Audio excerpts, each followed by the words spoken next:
숨막히는 정적이 강당을 덮친 순간 누군가 낮게 웃었다. 오늘 행사는 축하만 하고 끝낼 줄 알았지? VIP석 끝자리에 앉은 회장의 손끝이 유리잔 가장자리를 한 번 아주 느리게 쓸었다. 마치 결정을 내리기 직전의 사람처럼. 그날의 무대는 화려했다. 대기업의 연말 비공개 감사 행사. 직원들조차 초대장을 받기까지 서명을 몇 번이나 거쳐야 했고 휴대폰은 입구에서 봉인됐다. 카메라 플래시도 라이브도 SNS도 없다. 오직 현장에 있던 사람만 봤다고 말할 수 있는 그런 밤이었다. 그리고 그 밤 사회자가 단 한 문장을 던졌다. 다음 순서는 이찬원 씨입니다. 순간 객석 곳곳에서 들숨이 새어나왔다. 놀람이라기보다 정말이야? 에 가까운 숨. 이찬원은 조용히 무대 위로 올라왔다. 검은 정장, 단정한 셔츠, 손에는 마이크 하나뿐. 밴드도 화려한 조명쇼도 없었다. 오히려 그 비어있는 무대가 더 무서웠다. 빈 공간은 사람의 진심을 숨기지 못하게 하니까. 이찬원이 짧게 고개 숙여 인사했다. 그리고 말했다. 오늘은 노래를 하나만 부르겠습니다. 하나만. 그 말이 묘하게 객석을 얼렸다.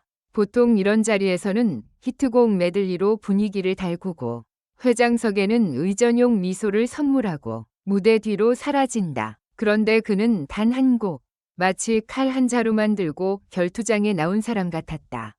첫 소절이 시작되자 공기의 결이 달라졌다. 그의 목소리는 마치 천천히 문을 여는 소리처럼 들어왔다. 쿵 하고 강제로 열어젖히는 문이 아니라 자물쇠를 정확히 찾아 돌려 딸깍 열어버리는 문. 그리고 그때였다. VIP석에서 누구도 예상 못한 움직임이 보였다. 회장이 자리에서 일어섰다. 경호팀이 반사적으로 몸을 앞으로 당기려 했지만 회장은 손바닥을 들어 조용히 제지했다. 그의 눈은 무대 위 이찬원에게 고정돼 있었다. 표정은 웃지도 찡그리지도 않았다. 다만 아주 오래된 기억을 꺼내는 사람처럼 눈썹 사이가 미세하게 접혔다. 행사 관계자들은 서로 눈빛을 교환했다. 회장님이 서 계셔? 무슨 일이지? 누군가는 물을 삼키다 사례가 걸릴 뻔했고 누군가는 상석 쪽을 몰래 확인하느라 손에 쥔 프로그램북을 구겨버렸다. 이찬원은 그걸 봤을까, 못 봤을까? 그는 흔들리지 않았다. 오히려 한계가 더 낮아지고 가사가 더 선명해졌다. 누구나 알 법한 사랑이 아니라 누군가의 삶과 후회가 묻어나는 가사였다. 그가 부르는 건 노래가 아니라 한 사람의 시간처럼 들렸다. 그러자 회장의 표정이 변했다. 아주 작게 하지만 분명히 입가가 떨렸다. 그리고 눈이 한 번 깜빡이는 대신 오래 머물렀다. 마치 눈물이 나올까봐 꾹 누르는 듯한 움직임. 그 순간 무대 뒤에서 한 직원이 휴대폰 봉인백을 만지작거리다 멈췄다. 누군가 찍으면 사고가 된다. 하지만 찍지 않으면 이 장면은 영원히 사라진다. 그 유혹과 공포 사이에서 행사장은 숨을 죽였다.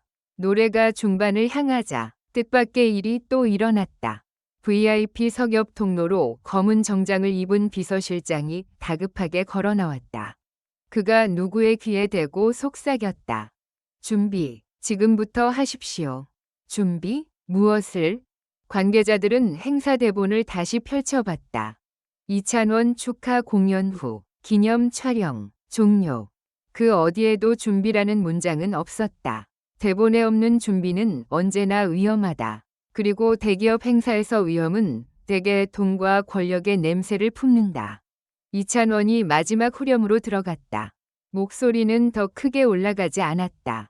대신 더 깊어졌다. 깊어질수록 사람들은 본능적으로 조용해진다. 누군가의 진짜 마음이 드러나는 순간에는 박수도 사치가 되니까. 마지막 음이 공기 속에서 사라지기 직전 회장이 천천히 고개를 끄덕였다. 딱 한 번. 그 한 번이 수십 명의 임원들에게는 결제 완료라는 도장과 같았다. 노래가 끝났다. 그런데 이상했다. 박수가 나와야 할 타이밍인데 박수가 터지지 않았다.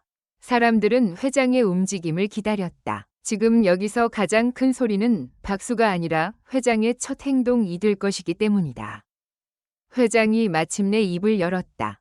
이 노래 누가 추천했나? 사회자가 당황한 듯 목을 가다듬었다.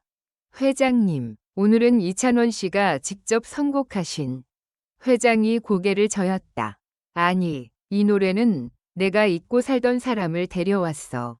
강당이 얼어붙었다. 잊고 살던 사람? 회장이 기억하는 사람이라면 단순한 추억이 아니다. 기업의 역사 혹은 그의 개인사, 누구도 함부로 묻지 못하는 곳이다. 회장이 한 걸음, 두 걸음 무대 쪽으로 걸어왔다. 경호팀이 자동으로 동선을 열었다. 이찬원은 무대 위에서 내려오지 않았다. 그는 내려오면 을이 되고 서 있으면 대등이 된다. 그 차이를 그는 알고 있는 사람처럼 보였다. 회장이 무대 아래에서 말했다. 고맙네. 단 두 글자, 고맙네. 그런데 그 말이 마치 큰 종소리처럼 울렸다.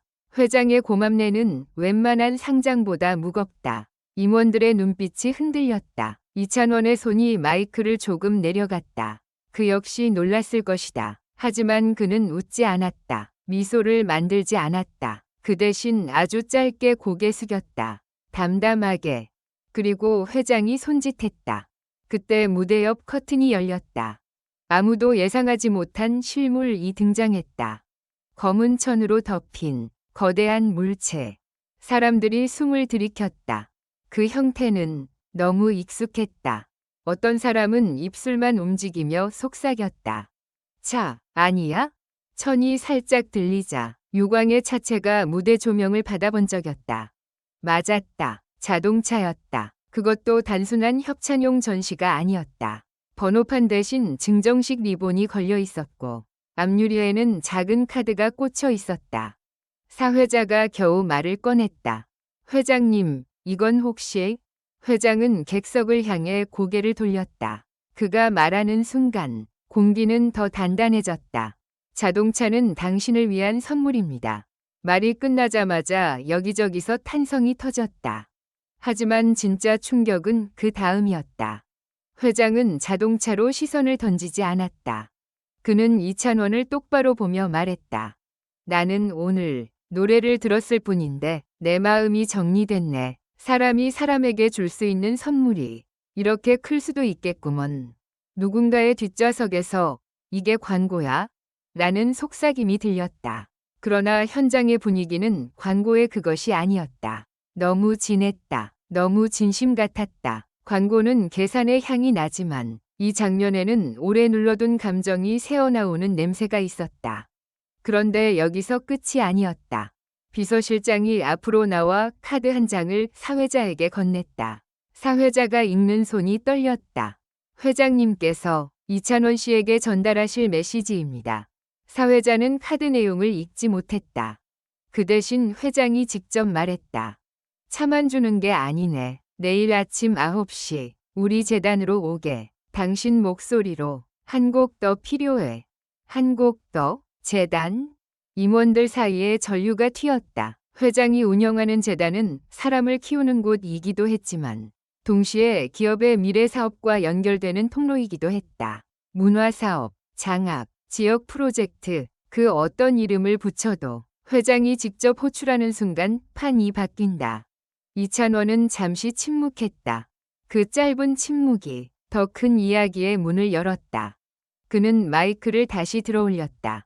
회장님, 오늘 저는 선물을 받으러 온 게 아니라 노래를 전하러 왔습니다.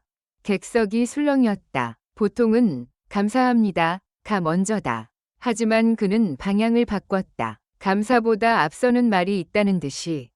그리고 그 노래는 누군가에게 빚진 마음을 갚는 노래였습니다. 회장의 눈이 가늘게 떨렸다. 빚? 누가 누구에게? 이찬원이 계속했다.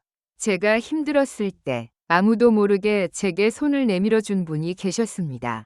그때의 이름을 저는 오늘 노래에 담았습니다.